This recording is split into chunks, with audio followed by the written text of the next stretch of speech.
There is often no clear psychological reason to carry out genital surgery on babies with ambiguous genitals, and surgery can cause a diminishing or loss of sexual sensation in later life.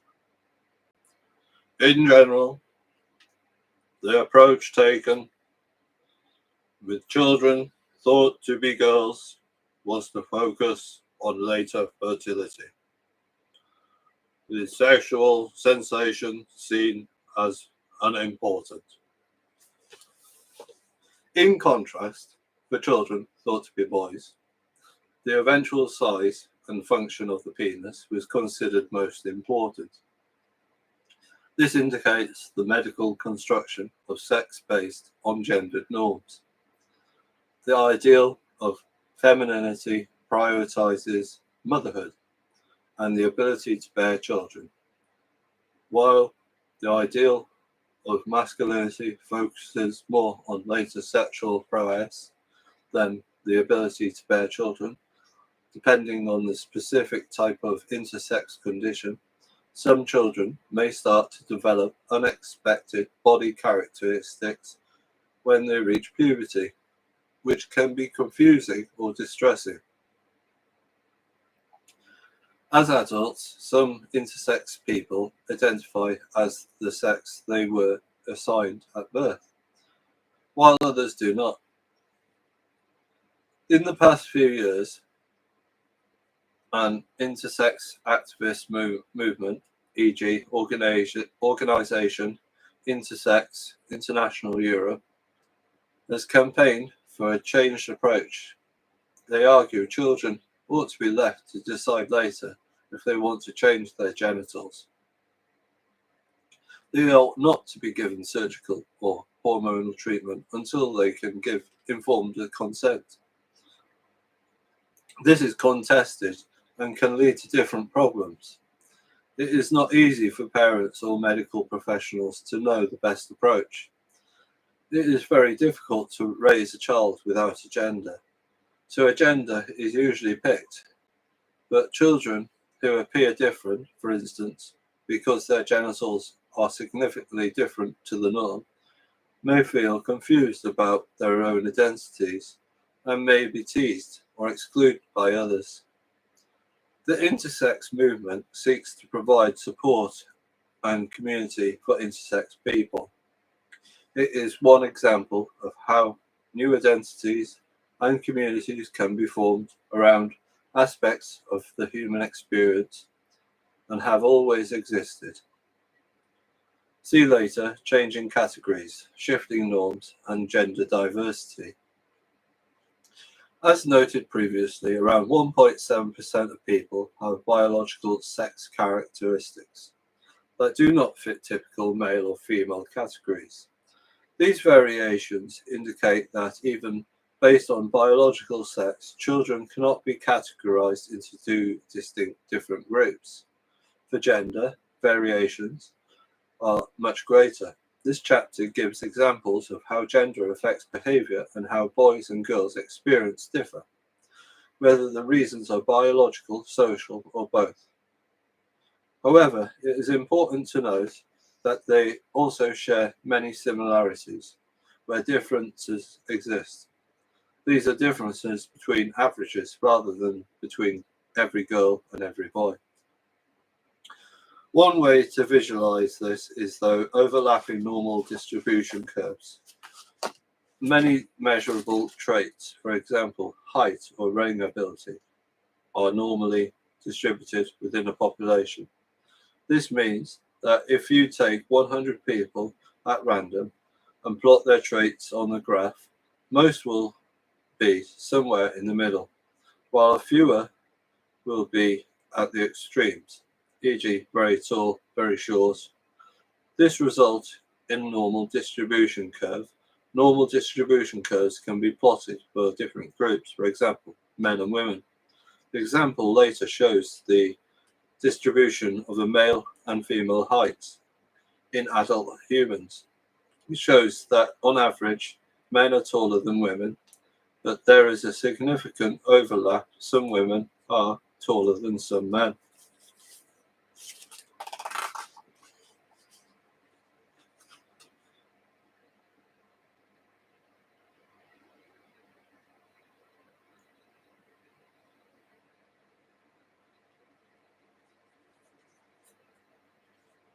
Height is substantially sexually dimorphic in humans, meaning that sexes tend to exhibit different characteristics. However, most behaviors and traits studied in social sciences do not exhibit clear sexual dimorphism. Distributions are more likely to fit a pattern like figure 11.3. The overlapping area represents most people, showing that even where average differences do exist, most people of all genders fall within the same overall range. In most ways, boys and girls are more similar than they are different. Remember, for example, in chapter 4, that although boys and girls differed in some favourite activities, the meaning they attached to those were the same, and their social selves were very similar. Importantly, the vast majority of psychological and sociological research on gender differences and similarities have been carried out based on binary sex assigned at birth, without accounting for multiple or fluid gender identities, and rarely accounting for transgender experience or asking children about their own gender identity. So the research discussed in this chapter does not fully account for the range of children's experience and their own understanding of themselves. As understanding of gender change, research will change too. Key points. Adults treat children differently based on their gender from before birth and have different expectations of boys and girls. Children are assigned a sex at birth based on biological characteristics, but not everyone fits easily into the male or female category. For any behavior or trait, even if there is a difference in average performance or development, there are a wide variation within gender. In most areas, boys and girls are more similar than they are different. Learning categories, gender in early childhood.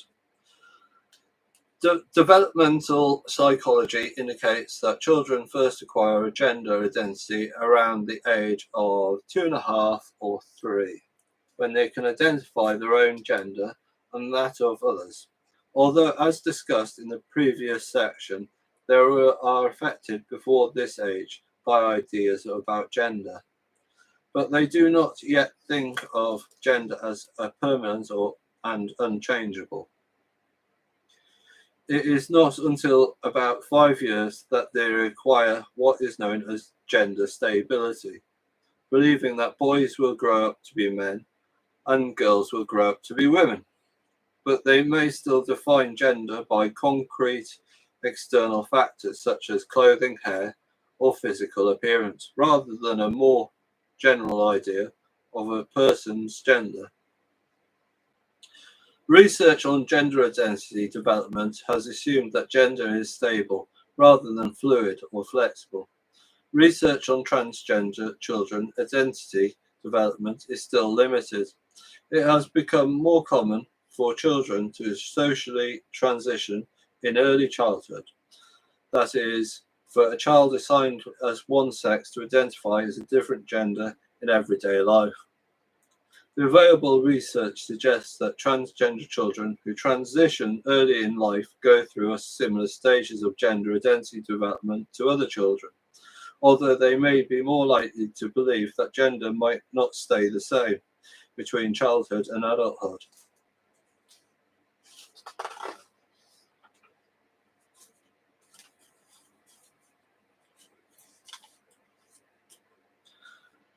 With developing gender identity, children begin to apply gendered ideas about what is appropriate and inappropriate to their own lives and choices, such as what they play with. From very early, these choices are influenced not only by their own desires, but also by their perceptions on what others may think. Parents have substantial influence. Even when parents said they would be happy for their child to play with a toy not associated with their gender, such as a boy playing with a doll or a girl with a truck, many children said their parents would like it if they played with the inappropriate toy. Children are also influenced by peers and keen to fit with social norms. Ethnographics research in sociology, where children are observed in the natural environment, indicates that children modify gendered behaviors among peers. Researchers Jennifer Littleton Smith spent a year observing 3 to 4-year-old children at preschool. Children showed nuanced and changing understanding of their own and others' gendered behaviors. At first, there was no strong gender difference, but over the year, particular spaces became associated with girls or boys' play. Boys began to avoid the home corner, which was cluttered, enclosed, and private, and associated with homemaking, caring, and dress-up play. Girls began to avoid the small world, a more open space with storage for mathematic materials and trains, cars, and bricks. By the end of the year, these different spaces were mostly divided along gendered lines. From early childhood, boys' toys preference tend to become more rigid, while girls become more flexible. They are more willing to play with toys considered masculine. This reflects social and cultural trends, as masculinity is generally more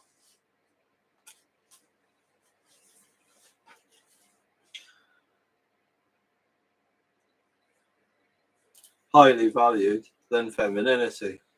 Boys or children assigned male at birth are more likely to be socially punished or excluded for behaviors or traits considered feminine than girls are behaviors considered masculine. Early gendered perceptions shape children and young people's interests and understanding of themselves and others. For example, gendered perceptions of intellectual ability emerge early. In an American study by age 6 girls, were more likely to identify boys as really, really smart and avoid activities aimed at really, really smart children. As children learn about gender, it becomes part of their identity.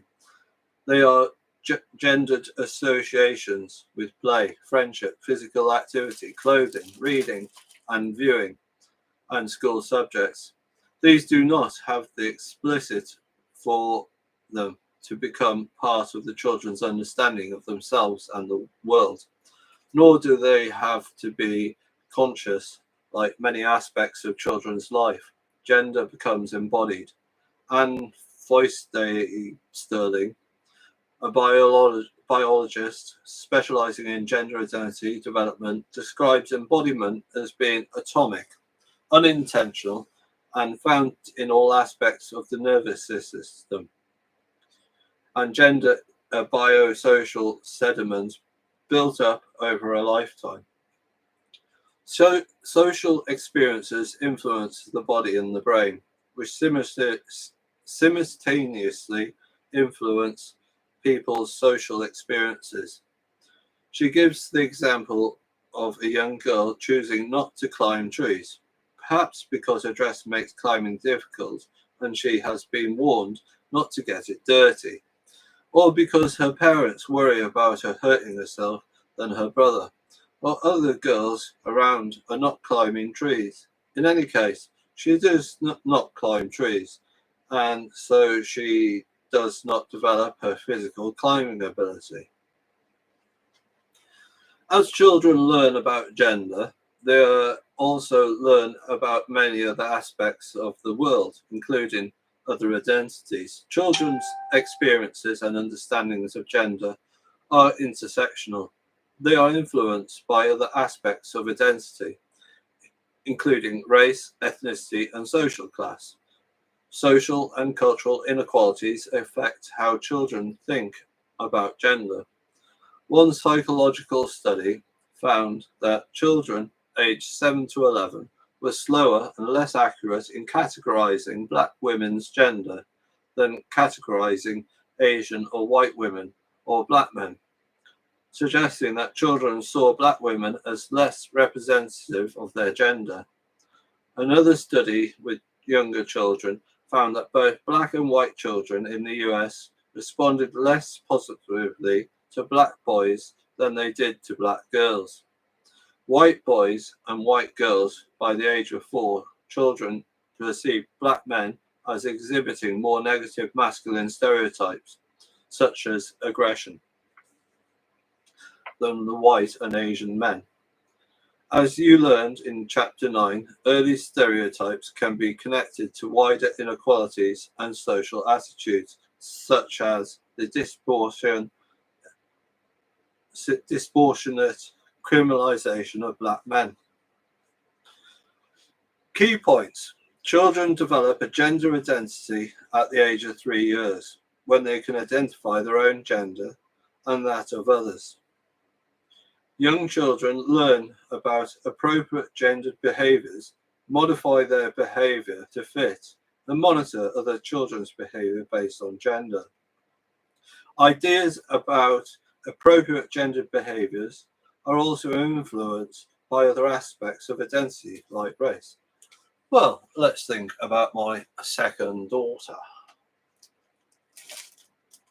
She was in the belly and she was hearing the Glee adverts on TV. When she was a newborn baby, just popped out, first thing she said was, "Glee! Glee!" Well, I think Glee is quite gender orientated. And that's a newborn baby.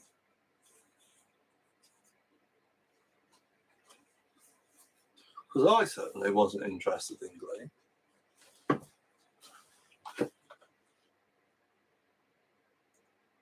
I'm not sure how the mother was thinking about it though. Maintaining categories, gender in young children's peer groups. As you saw in Chapter 7, most societies require children to attend school for at least some time. School becomes important beyond children's educational and cognitive development for their social and emotional development. This includes their gender identities, influenced by the interactions with adults and other children.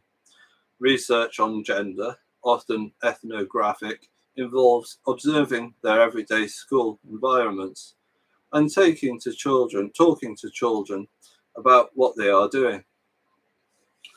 Although gender is often considered to be a natural and instinctive, a consistent research finding is the effort it takes for children to work out and fit into gender norms. Theories of gender performance or performativity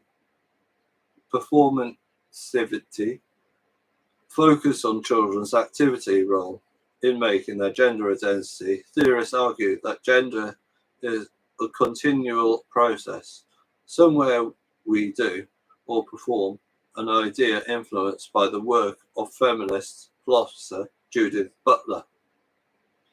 A boy is always making himself into a boy, though the way he talks, walks, and dresses. With constant repetition, he makes the category of the boy seem natural and unchangeable. But at the same time, the category is fundamentally precarious and unstable, so he can never stop performing. The careful and intricate work that people put into achieving seemingly natural performance of gender in social interaction have been studied by Scientologists since the 1960s. This is not necessarily conscious, but embodied and deeply rooted. Different environments have different gender rules within settings. Like school, there are usually various types of masculinity and femininity. These are often hierarchical. where one type is seen as better than the other.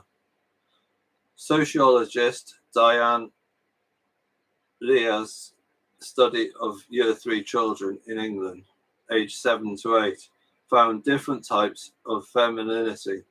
The girls called themselves nice girls, spice girls, girlies, and tomboys. Nice girls were very focused on schoolwork and seen as well behaved, but also boring by peers. Girlies were interested in relationships with boys, writing love letters and flirting, but often called dumb by boys, although they were achieving quite highly educationally. Spice Girls were also interested in relationship with boys, but retaliated against boys when teased, and were seen as intimidating, and quite often in trouble with school. Finally, tomboys rejected traditional ideas of femininity, were hostile to girls, and enjoyed playing with boys. Some children moved between groups, although more remained with the same friendship groups through the study. Different forms of gender expression are shaped by children's lived context. Davia Bahana and Emmanuel Meazza work on gender in South Africa use focus group discussion to explore how girls aged 10 to 12 in KwaZulu-Natal township use different forms of femininity to manage gendered and sexual violence from boys at school. Some responded with violence, emphasizing their strength and resistance and their need to fight back for their safety. Others used the concept of Ubuntu, care, collective responsibility, and empathy, see chapters 4 and 8, to argue for cooperation in ending violence. The researchers concluded femininity is fluid, and the same context and conditions can give rise to highly divergent forms.